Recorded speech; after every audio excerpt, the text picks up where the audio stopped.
Bom, nós tínhamos mencionado inicialmente, a gente vai falar sobre CPC 00 e as mudanças na legislação. Quando falamos da mudança na legislação, a gente tem que realmente pontuar o porquê dessa necessidade, né? Havia necessidade realmente, porque existe uma ampla legislação na nossa contabilidade brasileira e isso ensejava um custo muito elevado para as empresas atenderem à legislação, uma vez que com o advento da convergência às normas internacionais, da globalização, melhor dizendo, houve necessidade da convergência às normas internacionais, uma vez que essas empresas, normalmente as empresas detentoras do capital, que financiavam, investiam em outras empresas, tinham um custo muito elevado para poder fazer a convergência dos padrões internacionais praticados até então, praticados nos outros países, com a sua própria contabilidade, que tinham questões diferentes de mensuração de ativos, mensuração de passivo. Isso fazia com que essa grande variedade no tratamento das informações contábeis entre os países provocava um custo muito elevado e ela tinha que fazer com que todas conversassem entre si e nessa conversa, nessa conversão, o custo era muito elevado. E esse custo muito elevado, porque a empresa, quando recebia essas demonstrações contábeis, não via assim como muita... Não conseguia entender, não conseguia ver assim, muita segurança. E como não tinha muita segurança nessa resposta que recebia, o custo se tornava assim, muito elevado, porque ela, para ter segurança, queria ganhar mais. E ganhando mais, para ganhar mais, que não tinha segurança, ela cobrava mais juros. Então, o custo era muito mais elevado. A partir do momento da convergência às normas internacionais, que a contabilidade começou a encontrar um senso comum, começaram a encontrar os mesmos parâmetros de avaliação de ativo e passivo, a tendência é que houvesse uma redução desse gasto das empresas, uma vez que mesmo aquela empresa, a contabilidade lá na matriz do emprestador, digamos assim, ela estava condizente com as normas já praticadas nos demais países e fazia com que a taxa fosse menor, porque havia menos risco, era mais seguro, um ambiente mais seguro, uma vez que todas falavam a mesma língua, né? Então, com isso, começou a tornar esse ambiente mais atraente, né? E possibilitou essas comparações entre essas demonstrações contábeis, uma vez que tinham parâmetros de registro, de caracterização, de considerar itens ativo e passivo do mesmo jeito nesses países. Então, nós tínhamos esse ambiente nessa situação e até que entendeu-se que começou-se a pensar nessa criação de um organismo nacional que fosse responsável pela criação desses pronunciamentos contábeis. Então, essa empresa, essa entidade, ela teria como missão preparo e emissão de pronunciamentos técnicos sobre procedimentos de contabilidade. Então, elas iam começar a elaborar, adaptar a nossa legislação às normas internacionais. Então, esse padrão de normas internacionais fez com que ela deveria criar essa rotina. E essa rotina se deu através dos CPCs. E quando ela começou, criou o CPC 00, o CPC 00, ele lá no CPC R1, na revisão 1, era denominado como estrutura conceitual para elaboração e divulgação de relatórios contábil financeiro. Então tinha esse nome mais longo, né? E agora na revisão 2, começou a vigir agora em 2020, houve uma mudança na nomenclatura. Passou então agora a estrutura conceitual para relatório financeiro. Então todas as demonstrações financeiras são relatórios financeiros gerados pelas instituições. E é importante a gente salientar que o CPC 00, ele não é um pronunciamento, ele corresponde ao framework, né? Então ele serve como parâmetro para a elaboração das demais demonstrações contábeis. Então, todas as demonstrações contábeis, elas deverão ser elaboradas de forma que possam produzir os efeitos necessários naquelas pessoas que têm interesse nessa informação, uma vez que também, com essa mudança na nossa contabilidade, então, o que nós tínhamos até então, uma contabilidade que tinha como finalidade específica atender ao fisco. Então, basicamente, do início da contabilidade, segundo diz a história, que ela surgiu quando o homem teve necessidade de se reportar aos bancos para fim de financiamento, para fim de empréstimos. Então, como garantia, os bancos pediam que as empresas apresentassem suas demonstrações contábeis. Então, assim, dizem os livros, que começou a necessidade da apresentação das demonstrações contábeis e, com o passar do tempo, o fisco se valeu dessa informação com fins específico arrecadatório. Então, com o passar do tempo, as empresas tinham uma grande necessidade, tinham um gasto elevado, porque atendia principalmente ao fisco, deixando o indivíduo como o principal usuário dessa informação da contabilidade. Então, com isso, a contabilidade, com essa mudança, mudou o foco, tendo como destino agora o usuário. Então, o usuário, ele é o indivíduo mais importante para receber essa informação, razão pela qual a demonstração ela tem que ser feita de forma mais clara, mais objetiva, né? Visando auxiliar esses indivíduos no processo de tomar decisões, seja no intuito de financiar, de investir, de comprar, de trabalhar. Então, uma série de informações, uma série de usuários, cada qual podendo ter o seu objetivo, a sua finalidade de uso perante aquelas informações daquela empresa. Então, dessa maneira, a contabilidade passou a ter uma importância, uma maior importância, na verdade, porque ela precisa gerar informações claras e concisas para que todo o grupo de usuários pudesse ter as mesmas informações. Ou seja, uma vez que o produto final da contabilidade seria esses relatórios gerados pela contabilidade que possibilitassem a esses usuários tivessem a mesma informação, incluindo o usuário fora fora do Brasil. São os usuários no exterior que precisavam também considerar as nossas informações de forma que pudessem até servir de base, servir de parâmetro, pudesse comparar com o resultado de outras empresas da mesma área ou mesmo de áreas distintas. Porque o que nós vimos é que hoje o mercado ele é amplamente, as empresas acabam participando, comprando participações em inúmeras atividades que nada tem a ver com a sua. Eu me lembro que no semestre passado a gente estava falando sobre um determinado trecho da nossa ementa e vimos que tinha empresa da área de frigorífico que estava comprando uma empresa que fabricava sandálias. Então, nada a ver com a atividade uma da outra, mas a empresa estava comprando a participação daquela empresa. Então, hoje em dia, para que ela possa até mesmo comparar empresas de áreas distintas da sua, se os itens do ativo têm as mesmas definições, são classificados do mesmo jeito, as mesmas características, a gente consegue comparar uma situação com outra, ainda que de áreas diferentes.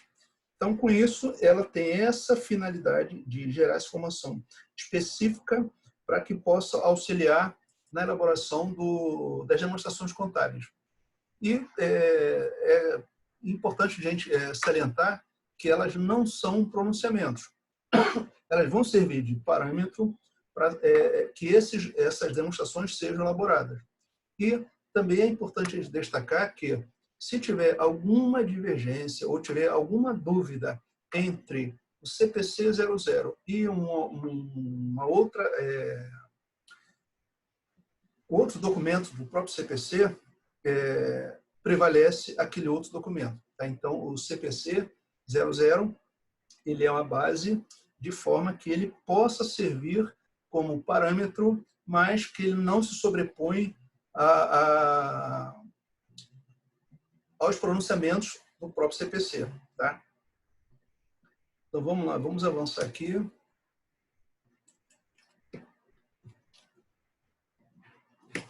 Bom, nós tínhamos falado das características das informações.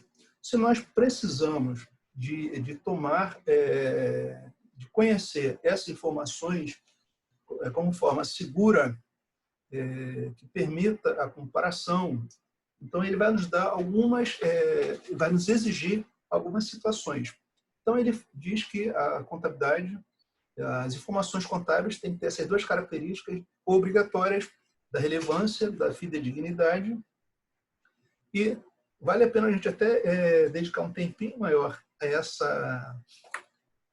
essas características, uma vez que elas são a base da nossa contabilidade, uma vez que não há como fazer uma contabilidade sem se ocupar com essa situação. Então, quando se fala das características fundamentais, ele quer dizer que não tem como gerar informação na contabilidade, não tem como abrir mão dessas características, da relevância e da fidedignidade. Quando a gente falou da relevância, é uma coisa relevante, é uma coisa importante, né? Então, e dentro da contabilidade é a mesma circunstância. Uma coisa relevante faz diferença na tomada de decisões, ou seja, é uma informação que, se eu tomar conhecimento, ela vai fazer com que eu possa mudar de ideia. Eu invisto ou não invisto naquela empresa? Então, se eu tenho informação suficiente, eu posso tomar a decisão de investir, não investir, fornecer, não fornecer, comprar ou não comprar daquela empresa. Então, daí a informação ser relevante. E uma vez que a empresa, que as informações da contabilidade tenham essa função, o caráter preditivo, ela tem essa característica preditiva. Eu costumo colocar até no meu material uma figura ilustrativa de uma vidente. Então, é como se pudéssemos prever o futuro. E, de fato, o que acontece? Se essa característica preditiva da contabilidade, ela permite inferirmos que, com base no resultado passado, temos uma possibilidade de um resultado ser semelhante àquele ali. Então, ele, conforme tem uma meteorologista que fala que há uma previsão, não há precisão, né? Mas a gente tem como verificar que, com base no que aconteceu no passado, podemos projetar o futuro. Então, se a informação não nos der essa segurança, eu vou fazer uma avaliação do futuro errada. Eu vou avaliar o passado com problemas e, consequentemente, isso vai ensejar uma projeção futura também com problema. Então, por essa razão, é importante que a gente tenha essa questão da materialidade, da relevância, que está correlacionada. A materialidade é uma coisa material, uma coisa importante, e a materialidade está relacionada à relevância. E se a gente tem, por acaso, se essa informação ela é importante no processo de tomar decisões, qualquer que seja ela, se essa informação for omitida, por exemplo, ou se ela estiver distorcida, é que a gente costuma dizer sempre que as informações da contabilidade é como se fosse um balanço patrimonial, é como se fosse uma fotografia. E a fotografia ela tem que ser perfeita, sem nenhum borrão, tem que ser de frente. Então, se a gente pegar uma informação contábil que não tenha essa característica, não seja relevante, não teremos condições de fazer o uso adequado dessa informação como deveríamos. E a contabilidade precisa dessa informação, porque ela é feita para atender ao usuário externo da empresa. Esse usuário externo não tem acesso às informações internas da empresa. E ele só vai saber, ele vai ter condições de interpretar, de analisar aquela empresa pelo resultado da gestão dessa empresa dentro das demonstrações contábeis. Razão pela qual, então, ela realmente é importante, né? Nós vamos nos basear para tomar decisões, assim como vocês agora. Nessa atividade, vocês vão se basear para identificar essa empresa. Se essa empresa, será que essa empresa que vocês estão analisando, ela é Vale a pena investir nessa empresa? Ao analisar essa empresa, vocês poderão ter essa informação. Se ela tem crescente resultado positivo, crescente lucro, indica, sinaliza que a empresa está caminhando para também um resultado positivo. Muito embora, neste período presente que nós estamos, essa questão da pandemia, ninguém imaginava isso aí. Então, é um resultado inesperado. De repente, pode ser até interessante se vocês inserirem essa informação no trabalho de vocês, né? Que ela vai impactar sobremaneira no resultado de 2020 das empresas no mundo inteiro. Então, pode ser um fator interessante para que vocês mencionem na atividade de vocês. Então, em relação à relevância, o que tínhamos a falar no momento seria isso. Em relação a características fidedignas, se a gente pensar numa coisa fidedigna, então a gente vai pensar sempre numa informação completa, neutra, livre de erro.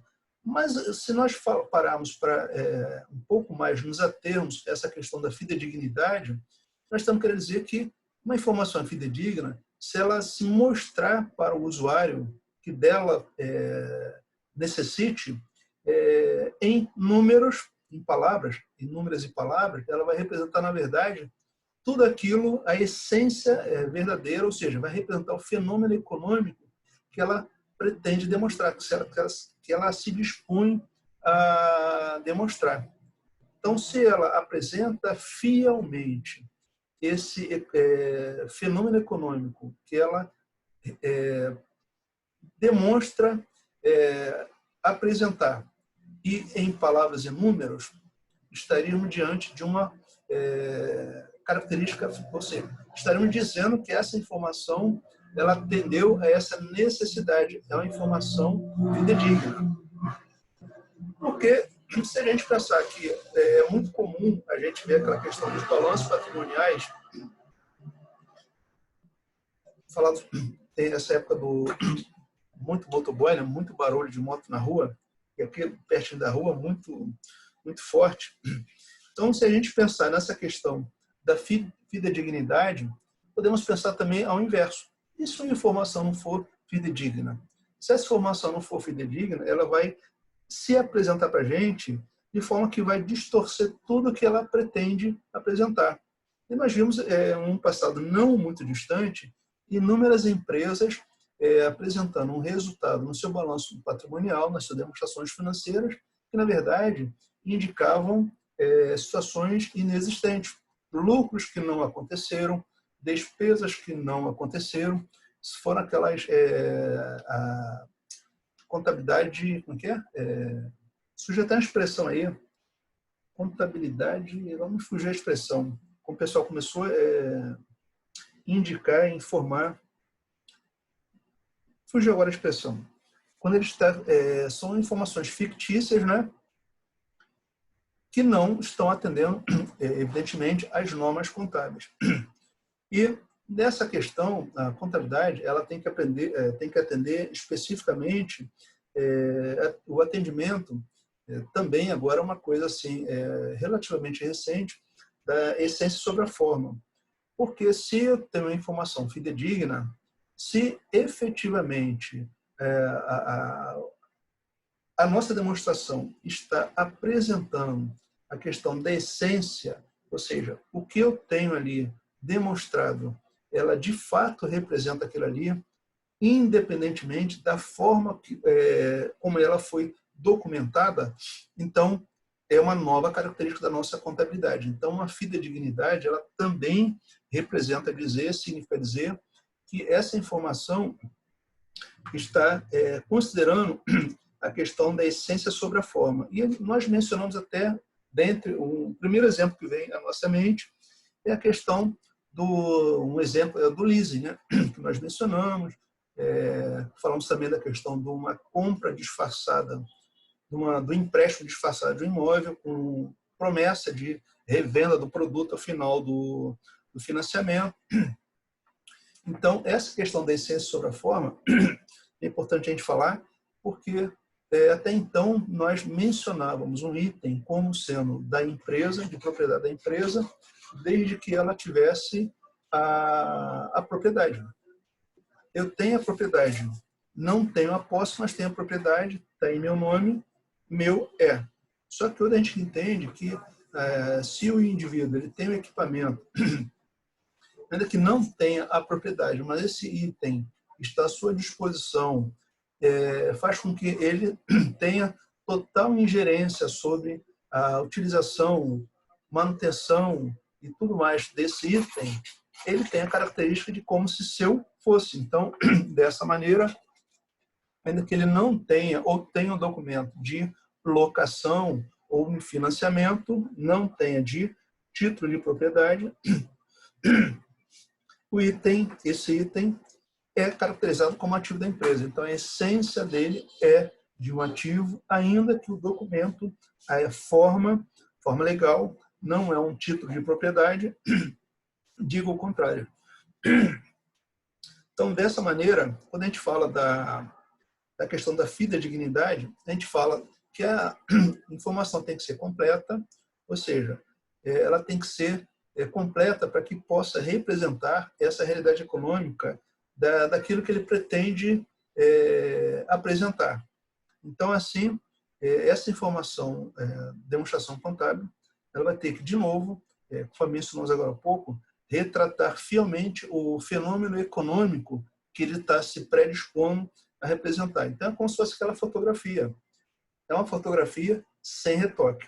Que a gente sabe que quando na contabilidade existem retoques, é porque alguma coisa, eu não sei se a expressão entre vocês aí é a mesma que existia quando eu estudava, era a questão da marretada.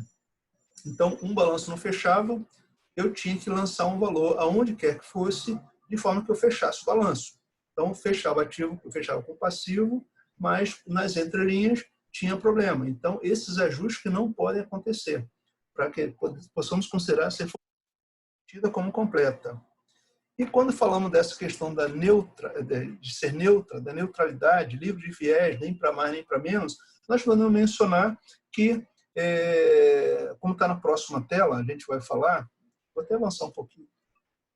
Não, daqui a pouco eu avanço. Quando falamos da neutralidade, livre de viés, nós falamos que deixou-se de lado aqueles itens, aqueles conceitos que nós trabalhávamos anteriormente, o princípio da prudência, o princípio do conservadorismo. A gente mencionava que no princípio da prudência, qual era a máxima que a gente considerava? Entre um item do ativo, quando tivemos duas situações de iguais valores, entre um ativo com igual chance de um valor para maior e um para menor, como prudência, a gente levava para o ativo o de menor valor. Para caso aquilo não se consolidasse no final da apuração, a gente não teria surpresa. E no caso passivo era o inverso. Caso um passivo tivesse duas possibilidades, um valor maior ou menor do passivo, a gente considerava como prudência o de maior valor.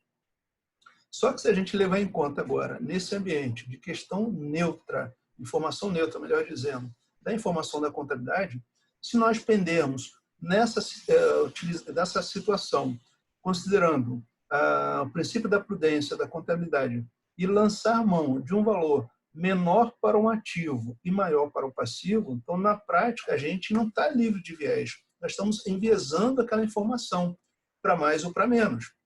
Por essa razão, deixou-se de considerar esse princípio da prudência, porque, na prática, ele está indo na contramão dessa característica neutra da informação fidedigna.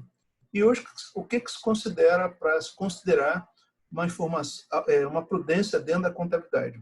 Para você considerar a informação prudente, é que você tem que ser, a informação tem que ser fidedigna. Então, hoje, a prudência ela acaba mudando um pouco o seu conceito. Então, antes você pendia para um lado para o outro, e hoje não. Hoje, para que você possa considerar essa questão de ser prudente, é quando você estiver adotando a postura de forma que o seu relatório contábil ele não tenha condições de ter nenhuma informação enviesada. Hoje, a prudência teria essa característica, né? Tá? Então, dessa forma, por essa razão, esse princípio da prudência, do conservadorismo, acaba indo na contramão e conflitando com essa característica da fidedignidade das informações da contabilidade. E quando falava-se da questão do erro, quando na prática, então essa questão do erro, livre de erro não significa exatidão, mas que o processo foi livre de erro, é que no momento da elaboração dessas informações da contabilidade, são feitos alguns testes, e esses testes visam, na prática, a eliminar algumas omissões. Então, se todas as informações que foram recebidas foram consideradas na elaboração da informação da contabilidade, então ela está livre de erro. Agora, será que aquela informação significa exatidão? Com base nas informações recebidas, na documentação recebida, ela está livre de erro. Se a documentação tiver algum problema, for um documento idôneo, se a documentação não tiver problema aparente, tá? Ela está livre de erro. Mas não significa dizer que aquela informação não tenha, ou seja 100% exata, né? É somente na elaboração, no processo de elaboração das demonstrações contábeis, não teve erro, tá? Bom, então falando das informações necessárias, fundamentais da contabilidade, e nós temos ainda algumas características qualitativas. Na verdade, essas características, elas são importantes, aquelas são essenciais. E essas informações aqui, essas características, são relevantes para quê? Para tornar aquelas informações mais seguras ainda. Então, se aquelas informações, características essenciais, visam a trazer a segurança na elaboração dessas demonstrações contábeis, quando nos atermos a essas informações qualitativas, elas visam exatamente a assegurar mais segurança ainda aquelas características essenciais. Tá? Então, quando nós falamos aqui das características qualitativas, então elas visam, na verdade, a dar mais qualidade àquelas informações essenciais da contabilidade. Pela comparabilidade, permitindo identificar e compreender similaridades e diferenças. Se nós precisamos, a contabilidade ela apresenta como exigência, uma das exigências é que as empresas apresentem seus balanços patrimoniais sempre no mínimo de 2 exercícios seguidos. Ora, se a gente analisar a questão dos balanços seguidos, e viemos agora há pouco, falamos da questão da característica preditiva da contabilidade, a gente vê que a empresa, com base os usuários da informação da contabilidade, com base nas informações publicadas nas demonstrações contábeis, fazem com que a empresa, os usuários dessas informações possam fazer comparações. Então, eu posso comparar empresas de mesma área de atuação ou de áreas diferentes, e caso a empresa não faça, o que é aconselhável que ela não faça essas mudanças na política de avaliação de estoques. Imagine se a empresa começar, num determinado exercício financeiro, ela apurar o seu balanço, seu estoque pelo custo médio, no ano seguinte apurar pelo PEPS. Então, começar a criar algumas mudanças na sua política de apuração de estoque vai começar a gerar dificuldade na comparação das demonstrações contábeis dessa empresa, da própria empresa com ela mesma, de exercícios distintos, ou de empresas de mesma área de atuação, ou ainda de áreas de atuações distintas. Uma empresa que venda banana, ela pode ter a sua gestão aferida, comparada com a empresa que vende laranja, desde que a gente se reporte a como os ativos são caracterizados, classificados, como o passivo é classificado, e daí a gente apurar o resultado daquela empresa ao final daquele exercício financeiro. Então, desde que a forma de registro seja a mesma, Se por acaso houver necessidade da empresa fazer essas mudanças, essa mudança ela tem que ser objeto de informação. Ela tem que ser informada lá nas notas explicativas, para que a gente permita fazer essas comparações. Tá? Então, essa característica da comparabilidade, ele tem essa finalidade. Quando falamos da característica da verificabilidade, é que diversos observadores podem chegar a um consenso sobre a realidade econômica da entidade. Então, o que nós queremos dizer é que realmente inúmeras pessoas precisam se ater a essas informações de forma que tenham o mesmo entendimento. Então, essas informações da contabilidade, pela característica da verificabilidade, vai possibilitar que quem quer que dela necessite cheguem à mesma conclusão de forma correta. Então, ela possibilitará que essas pessoas, são inúmeros os usuários da informação da contabilidade, cheguem ao mesmo consenso. Né? Quando se fala a questão da tempestividade, há tempo de influenciar a decisão. Então, é como se nós precisássemos de tomar decisão, um remédio para um problema, e essa informação chegue muito depois. Se chegar muito tempo depois, já não vai ter razão de ser. Então, qualquer informação da contabilidade, ela precisa chegar a tempo de influenciar a decisão. Porque esse tempo que é de extrema relevância para os usuários, se chegar atrasado, eu já terei comprado ações de uma empresa ou não terei comprado informação de empresa, dependendo daquela informação, se ela faria com que eu comprasse ou vendesse a minha participação. Se eu não recebi em tempo hábil, eu teria vendido. Nesse caso, agora, usando de novo esse exemplo atual. Se alguém soubesse que teríamos esse problema agora, essa grande pandemia no mundo inteiro, que faria com que ações de inúmeras empresas caíssem, se alguém soubesse disso, evidentemente teria uma situação de privilégio e até ilegal. Mas se alguém tivesse essa certeza, algo semelhante àquilo ali, então esse exemplo talvez não seja o mais adequado, mas me veio à mente no momento. Mas se alguém soubesse de qualquer situação que inviabilizasse ou viabilizasse um negócio, ela teria feito ou não teria feito. E se essa informação chegar um tempo depois desse prazo, perdeu a razão de ser.